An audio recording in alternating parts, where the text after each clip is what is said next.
1995, une année qui a son importance aussi bien dans l'histoire du Shonen Jump que dans l'histoire du manga dans sa globalité. Une année marquée par la fin d'un manga, que dis-je, la fin d'une légende qui aura su marquer les esprits du monde entier. Une œuvre tellement importante que l'on peut mettre au même niveau qu'un monument. Je parle bien évidemment de la fin de Dragon Ball, qui aura également provoqué la fin d'une ère. On parle de la fin d'une série connue par la planète entière, que tu sois fan ou non de manga, tu as vu ou lu Dragon Ball et surtout, tu kiffes Dragon Ball. Il est donc maintenant temps de voir dans quelles conditions ce monument a pris fin et quelles répercussions cela a-t-il eu pour le Shonen Jump. Mais bien sûr avant ça, place à l'intro.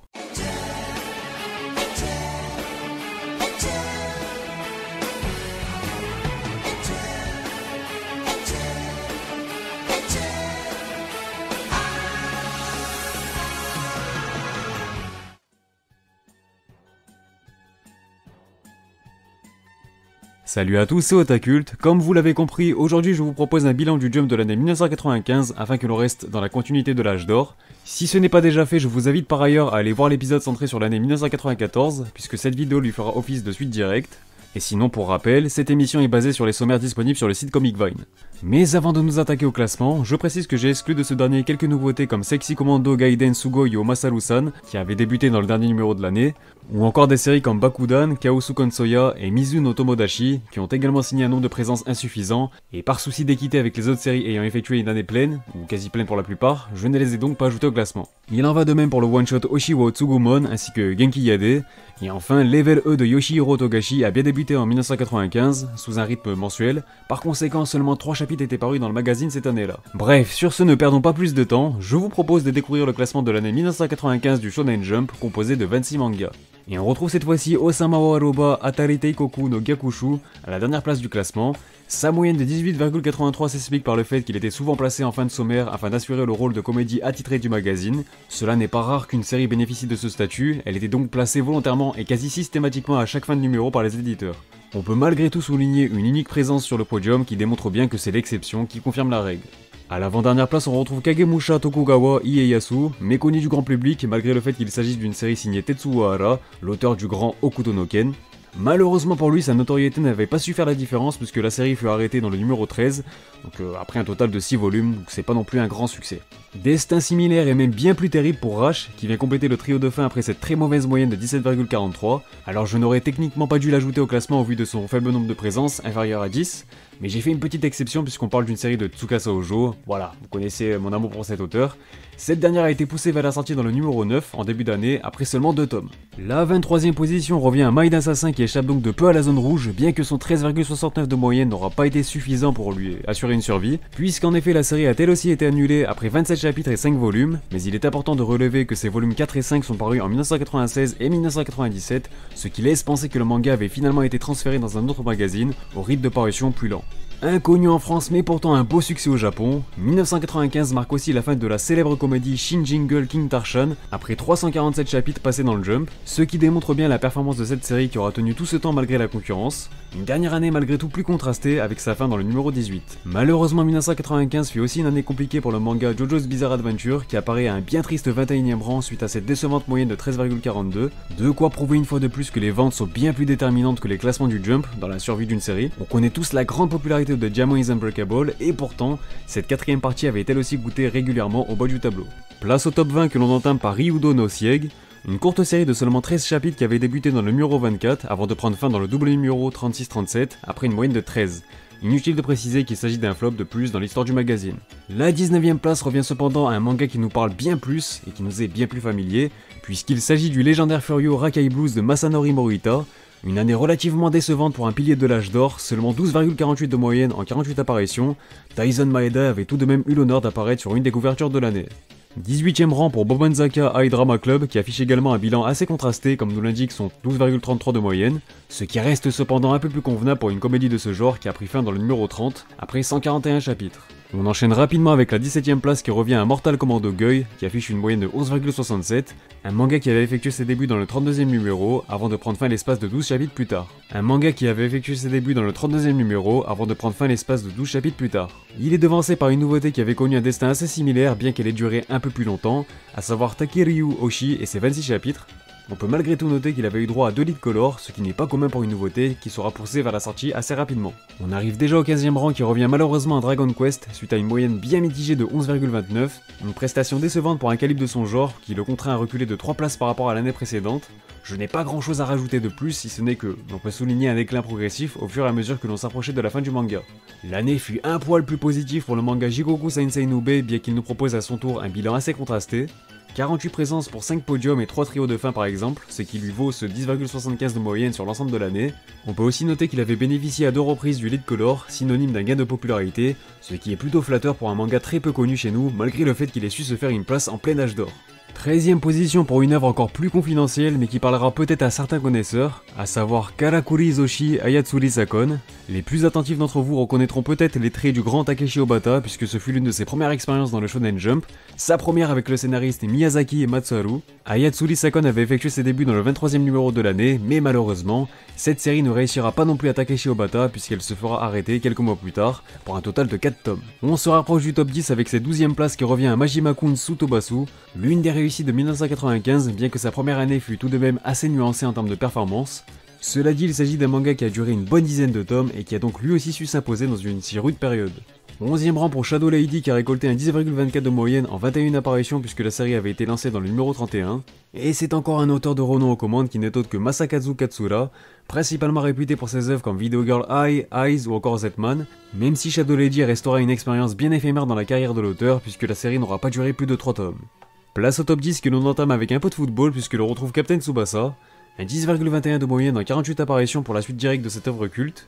On peut constater que sa deuxième année fut donc plus compliquée que la première puisqu'il avait connu une chute assez importante de 8 étages. On enchaîne rapidement avec la 9ème position qui revient à Izokari Returns et je vous arrête tout de suite, ce manga n'a aucun lien avec Hunter x Hunter et il manquerait plus que le retour de Yoshihiro Togashi soit annoncé peu de temps après la sortie de cette vidéo et ça crierait au complot. Plus sérieusement, il s'agit d'une nouveauté qui avait démarré dans le 10e numéro de l'année, et bien que son 9,93 de moyenne laissait entrevoir de belles choses pour son avenir, le manga sera arrêté l'année suivante après 7 tomes, et ouais, le jump c'est déprimant. Comme toujours, ça devient une tradition dans cette émission, on retrouve constamment l'éternel Koshikame quelle que soit l'époque que je traite, et comme souvent, le sujet de sa régularité exemplaire revient sur la table, et bien non, ce n'est pas non plus en 1995 que l'on pourra souligner une absence de Akimoto Osamu. Encore une fois, aucune absence à signaler dans sa parution, ce que je trouve d'autant plus respectable pour une aussi longue série. Et en parlant d'absence justement, le manga Ninku nous a réservé une année assez particulière à ce niveau-là, puisque la série avait bénéficié de 9 semaines de pause consécutives, d'autant plus que la série avait pris fin dans le numéro 38 après un total de 9 volumes, son 8,88 de moyenne lui permet donc de s'emparer de cette 7ème place, assez honorable pour une dernière année. 6ème rang pour la comédie Totemo Lucky-Man qui se paye une assez belle moyenne de 8,38 pour un manga de ce genre. Présent autant de fois que possible, ce shonen aura fait preuve d'une régularité exemplaire dans le haut du tableau, avec notamment 2 lead color et 4 podiums à la clé. Ajoutez à cela qu'il avait atteint et même dépassé le cap du 100ème chapitre, une année plus que positive pour lui en somme. On entre dans le top 5 avec une surprise que nous réserve une autre comédie culte du Shonen Jump, Midori no Makibao, un 7,52 de moyenne pour sa première année de publication pleine, mais on peut surtout relever qu'elle était apparue à 13 reprises sur le podium, ce qui justifie parfaitement qu'on la retrouve aussi haut dans le classement. Mais cette comédie est devancée par le premier des 4 membres composant les 4 Fantastiques de 1995, Hallelujah Boy. Le célèbre furieux de Umezawa Haruto avait tout simplement poursuivi sur sa bonne lancée en conservant sa 4ème place, échouant certes encore de peu au podium, mais nous prouvant une fois de plus qu'il fallait compter sur lui durant l'âge d'or. Un manga que j'aimerais vraiment voir en France, mais hélas, ça me semble bien compliqué puisque l'on parle d'une série de 33 tomes. En visionnant les Jump Retro, vous avez très bien compris que chaque année nous réserve son lot de classiques se livrant des duels sans merci. Et bien sûr, il en va de même pour 1995 qui fut clairement porté par 3 séries en particulier. Mais aussi grand soit-il, même un manga comme Kenshin était contraint de rester dans l'ombre des 2 mastodontes de l'époque. Nos samouraïs favoris s'étaient tout de même offert un bon 6,69 de moyenne en 48 apparitions dont 12 sur le podium, de quoi prétendre à une belle médaille de bronze, ce qui reste bien sûr une excellente performance, et il s'agit au passage de la série qui avait été la plus mise en avant par les éditeurs, avec 4 lead color. Et donc on en vient à la fameuse question, qui de Slam Dunk et de Dragon Ball avait gagné ce duel de légende? Je ne vais pas vous faire attendre plus longtemps, ce sont les sportifs de Slam Dunk qui s'inclinent une fois de plus. Et pourtant, Takehiko Inoue avait mis une assez nette avance à son prédécesseur, comme nous l'indique son 3,50 de moyenne. Aucune absence à signaler, mais surtout 30 présents sur le podium, le haut niveau tout simplement pour un manga qui aura su faire preuve de régularité tout au long de sa parution. Et en parlant de parution, 1995 fut la dernière année du grandissime Dragon Ball. En effet, Akira Toriyama avait mis fin à sa série emblématique dans le 25e numéro de l'année après 519 chapitres répartis en 42 volumes. Et quoi de mieux qu'un dernier chapitre full color pour conclure son aventure dans le Shonen Jump, la marque des plus grands. Seuls Ring Nikakero, Slam Dunk l'année d'après et Naruto bien plus tard ont eu cet honneur. Et bien sûr la première place pour cette légende qui repart comme un roi. Et donc pour conclure, que retenir de 1995 ? Forcément on ne peut que retenir la fin de Dragon Ball qui marque la fin d'une ère, une œuvre qui en inspirera bien d'autres par la suite. Puis très clairement dans son ombre, on peut également retenir la fin de Shin Jingle King Tarshan, une comédie assez culte au Japon puisqu'elle s'est tout de même étalée sur plusieurs dizaines de volumes, sans oublier les premiers pas concluants de Yoshihiro Togashi dans le Shonen Jump avec son manga Level E, et il est important de souligner qu'il bénéficiait déjà d'un traitement particulier à l'époque, malgré son manque d'expérience, avec une parution mensuelle dans un magazine hebdomadaire, donc c'est quand même assez fort. Voici l'année en quelques chiffres. Alors les mangas ayant été le plus mis en avant par les éditeurs via des lead colors sont donc Kenshin avec 4 couvertures, 3 pour le grand Slam Dunk ainsi que Hallelujah Boy, 2 lead colors pour Dragon Ball et Captain Tsubasa, ou encore l'éternel Koshikame. Un seul lead color pour Rakai Blues et Dragon Quest, puis des séries comme JoJo's Bizarre Adventure n'ont pas été mises en avant, ce qui reste assez surprenant. Les 5 séries ayant occupé le plus de fois le podium sont Slam Dunk à 30 reprises. Malgré sa fin à la mi-année, Dragon Ball avait tout de même pu inscrire 18 podiums à son compteur. On retrouve ensuite Midori no Makibao qui en compte 13. Kenshin a quant à lui signé 12 présences dans le top 3 pour sa première année de publication pleine, contre 8 pour le Furio, Hallelujah Boy. Comme d'habitude, je ne m'attarde pas en détail sur chacune des séries, donc je vous laisse le soin de mettre pause si vous voulez prendre le temps de checker tout ça. A l'inverse, Osama wa Roba Atari Teikoku no Gyakushu reste encore le manga ayant été présent le plus de fois dans le trio de fin, soit à 46 reprises dû à son statut de gag manga, 14 fois pour JoJo's Bizarre Adventure, et encore une fois je pense que la série a été placée volontairement en fin de sommaire puisque les éditeurs se réservent toujours le droit d'influer sur ce dernier, 12 zones rouges pour Mine Assassin contre 8 pour Kagemusha Tokugawa Ieyasu, 6 flops pour Rakai Blues et Bakudan, et on retiendra un mini faux pas pour Dragon Quest.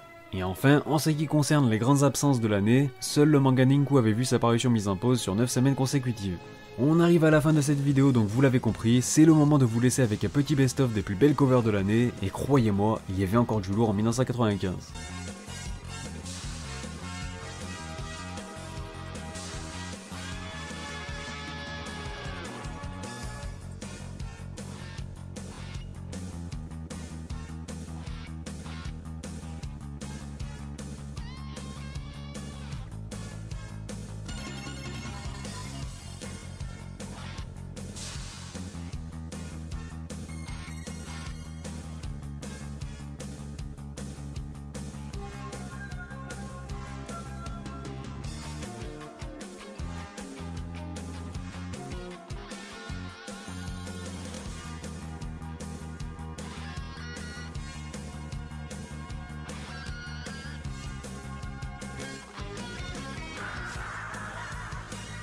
En tout cas j'espère que cette vidéo vous aura plu, ce concept me prend énormément de temps mais c'est toujours un vrai kiff pour moi vraiment.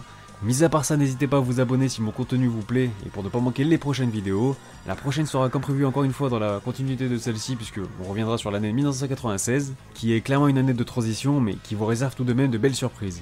Sinon vous pouvez bien entendu me retrouver sur Twitter, c'est désormais uniquement là-bas que je vous partage les classements du Jump et son actu. Vous pouvez aussi me rejoindre sur Instagram ou encore mon Discord mais aussi soutenir la chaîne sur mon Utip. Bref, sur ce, portez-vous bien, et moi je vous dis à bientôt pour de prochaines vidéos. Sur ce, on se reverra.「